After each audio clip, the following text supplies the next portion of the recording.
தம்பி என்று நம்பி அவன் உன்னை வளர்த்தான். தாய் என்றும் தந்தை என்றும் தன்னை நினைத்தான்.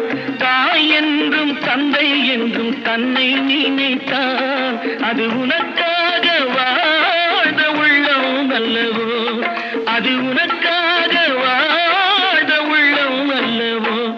அம்மம்மா தம்பி என்று நம்பி அவன் உன்னை வளர்த்தான்.